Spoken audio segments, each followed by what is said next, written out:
A rally for Israel is kind of a unique thing because a lot of people from different backgrounds have come together with one thing in common, a love for Israel. And lately, even sacred cities like Jerusalem are being rocketed. The demonstration for Israel in the Houston Galleria area Sunday was different from those in the past, and I've been to all of them since fighting began between Gaza and Israel. There were no supporters of Hamas on the other side of the street, and at times the demonstration seemed festive.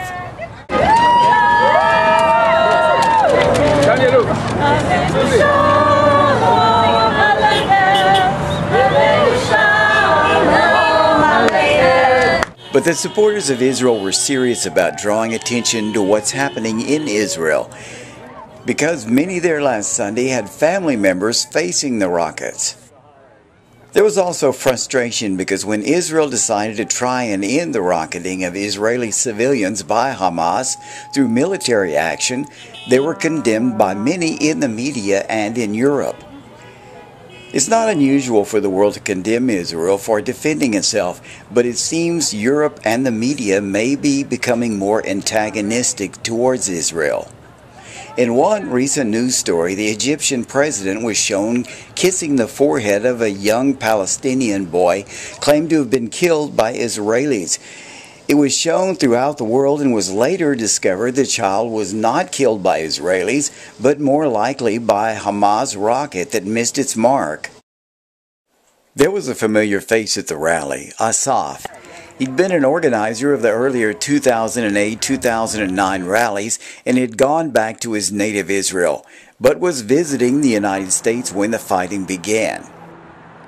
I just happened to be here. I live in Israel, and I came to visit my family, and all of a sudden I got caught up in the war. And in the last war I was here organizing the rallies, and I'm so happy to be here with my friends to organize this one too. What is it like to live in Israel during the shelling?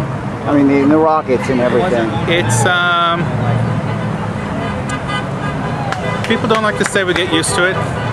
You sort of get used to everything, but this is something very hard to get used to. You get used to nobody reporting. You get used to nobody caring in the world until Israel finally reacts. And that's very frustrating because finally when somebody does something to stop the rockets, it seems like everybody jumps on Israel to stop, not to protect, to let them continue shooting the rockets. The Hamas rockets are becoming more advanced and are now capable of hitting Tel Aviv. An Israeli girl at the rally claimed her father had been saved by the Iron Dome, a new missile defense system developed by Israel. Actually, my family, we don't use this.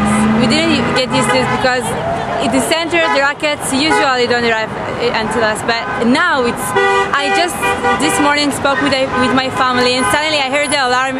And all the people, I heard that they were shouting and screaming, and I heard all the kids running downstairs and crying, and it was so hard for me to hear it from here, from Houston, when I'm Israeli. The question everyone must deal with is why so many in the world are determined to destroy Israel. Every so often, evil rises up, and the first group that evil attacks is going to be the Jewish community. Because it's the Jewish community that's always first in line to attack the evil. You know, that's our raison d'etre, that's what it means to be a Jew, and it's what brings about the hatred of the Jew.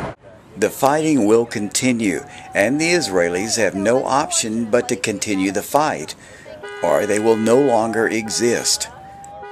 One thing the Houston demonstration seemed to show was that a lot of Texans love Israel.